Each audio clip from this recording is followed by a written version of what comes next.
누가복음 1장 80절 같이 읽겠습니다.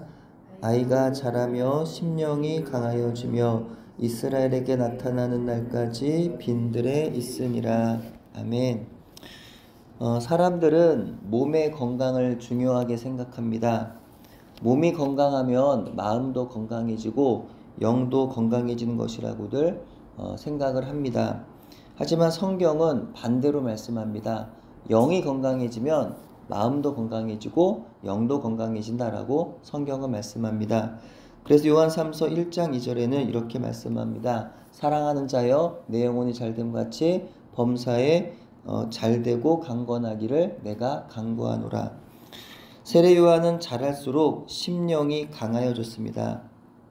여러분의 몸도 건강하시면 좋겠고 또 정신적으로도 건강하시면 좋겠지만 무엇보다 여러분의 영이 건강하시기를 축복합니다. 먼저 영이 잘되고 마음이 잘되고 몸이 잘되고 강건하시기를 주의 이름으로 축복합니다.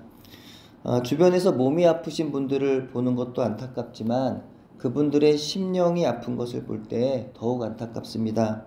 특히 하나님을 아는 분인데 예수님을 믿는 분인데 그럼에도 불구하고 몸의 고통 때문에 심령이 약하여지는 것을 보면 마음이 아픕니다.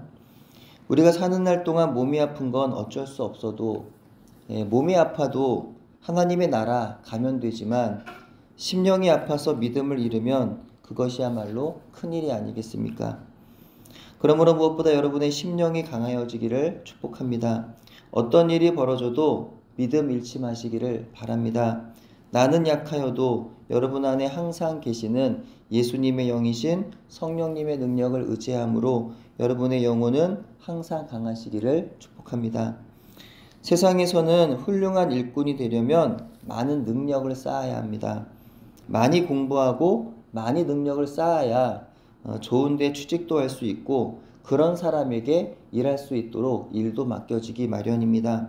하지만 하나님의 나라는요, 내가 많이 공부하고 내가 많은 능력을 쌓는 것보다 더 중요한 것이 있습니다. 그것은 하나님의 말씀에 순종하는 겁니다. 예수님을 믿고 따르는 겁니다. 하나님의 백성으로 죄와 허물에서 떠나 순전하고 깨끗하게 사는 겁니다. 이것이 바로 성도의 능력입니다. 만일 하나님께서 사용하시는 사람도 세상에서 많이 공부하고 많이 능력을 쌓아야 하는 것이었다면 세례 요한은 이스라엘 백성들 가운데 나타날 때까지 빈들에 있지 않았을 겁니다. 그는요, 예루살렘에 있었을 거예요. 하지만 그는 예루살렘 성전이 아닌 빈들에 있었습니다. 빈들은 헬라어로 에레모스라고 하여서 황무지에 사막에 황량한 적막한 쓸쓸한 고독한 혼자의 외로운 이란 의미입니다. 사람에 대해서는 친구들이나 집안으로부터 고립된, 버림받은, 홀로 된의 의미를, 도시나 장소에 대해서는 황폐한, 황량한 이란 의미를 가집니다. 그렇다면 세상의 시각으로 볼 때 세례 요한은요, 하나님께 쓰임받기가 아주 어려운 사람입니다. 인맥도 능력이라고 한다면 요한은 홀로 외로이 황폐한 곳에 살았기 때문에 자신을 도울 만한 어떤 능력 있는 사람도 주변에 가질 수 없는 환경이었습니다. 게다가 말씀을 전할 나이가 되어서도 사람을 찾을 수 없는 곳에 살았기 때문에 어떤 말씀을 전하기에도 또 그 사명을 감당하기에도 아주 어려운 환경이었습니다. 하지만 세례 요한은요, 그럼에도 불구하고 빈들에 있었습니다. 비어있는 곳, 메마른 곳, 생명 없는 곳, 아무것도 없는 곳, 그곳에서 요한은 살았습니다. 아무것도 없는 곳, 있는 것이라고는 황폐함만 있는 곳, 모자란 곳, 결핍만 있는 곳, 그곳에서 살았습니다. 우리 인생에도 결핍만 가득한 광야로 내몰리는 경우가 있을 겁니다. 경제적인 광야로 내몰려서 가진 것이라고는 빚밖에 없는 경우가 있습니다. 뜻하지 않은 질병의 광야로 너무 고통스러워서 차라리 사는 것보다 죽는 게 낫다고 하는 그런 탄식이 나올 때도 있습니다.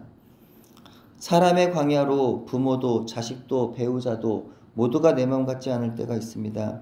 때문에 머리로는 하나님이 계신 것 같지만 삶에서는 하나님이 계시지 않는 것 같고 응답이 전혀 없는 것 같고 하나님께서 나를 만나주시지 않는 것 같은 그곳이 있습니다.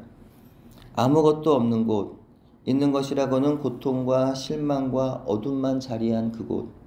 그래서 하나님의 임재조차 느껴지지 않는 곳. 하지만 하나님은 왜 세례 요한을 그런 곳에 두셨을까요? 그래도 무언가 있기 때문에 그 빈들, 광야에 하나님이 그를 두셨던 게 아닐까요? 하나님은 왜 그런 곳에 저와 여러분을 두시는 걸까요? 그래도 무언가 있으니까 하나님이 그 광야에도 나를 두시는 게 아닐까요? 그 무언가란 무엇일까요? 그것은 바로 그 광야에서 하나님의 사람들은 강하여질 수 있기 때문입니다.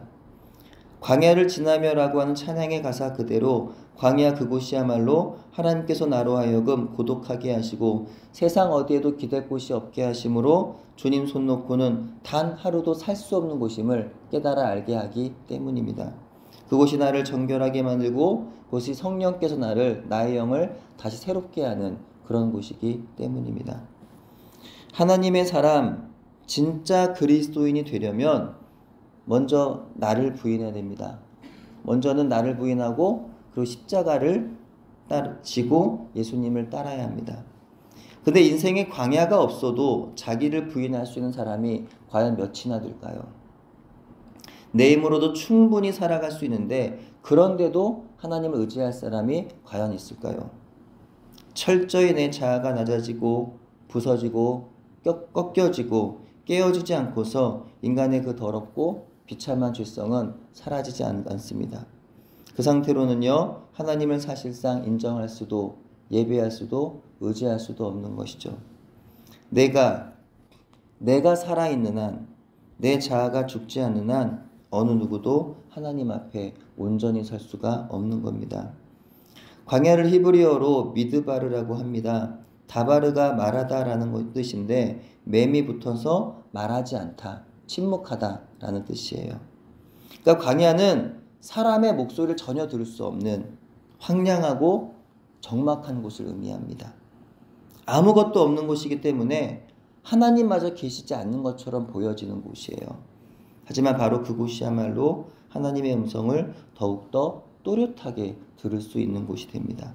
바로 그곳에서 세례 요한은요, 하나님 말씀을 분명히 들었고 하나님의 사람으로 강해질 수가 있었던 거죠.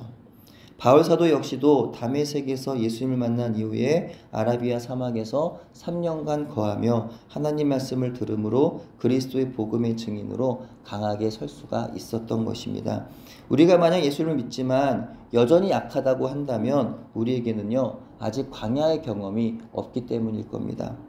아무것도 없는, 하나님도 보이지 않는 그 어둠에서 나를 부인하고 낮아지고 깨어지고 고독한 그 가운데 하나님과 만나는 시간을 갖지 않았기 때문일 것입니다.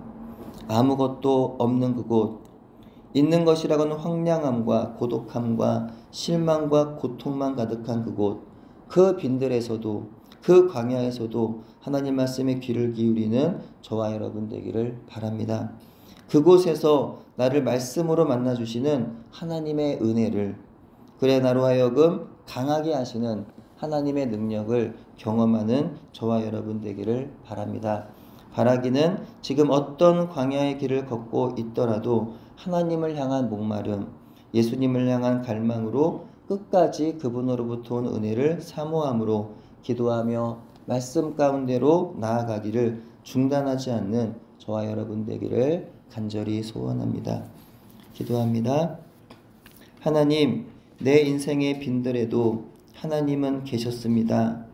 내 인생의 광야에도 예수님은 거기 계셨습니다. 내가 가장 힘들고 아팠던 그 순간에도 주님은 성령으로 나와 함께하고 계셨습니다. 눈에 보이는 것은 아무것 없어도 주님, 우리의 영이 잘 되게 하셔서 육신의 눈으로 보지 않게 하시고 영으로 살아계신 하나님 아버지를 보게 하옵소서. 들려오는 것은 아무것 없어도 사랑의 아버지 하나님의 목소리를 듣는 저희들 되게 하옵소서. 광야에서도 심령이 강하여질 수 있도록 기도의 자리로 더 많이 나아가게 하시고 주의 말씀을 날마다 펴서 읽고 그 말씀 가운데 들려오는 아버지의 음성을 들으며 살아가게 하옵소서. 예수님의 이름으로 기도드립니다. 아멘.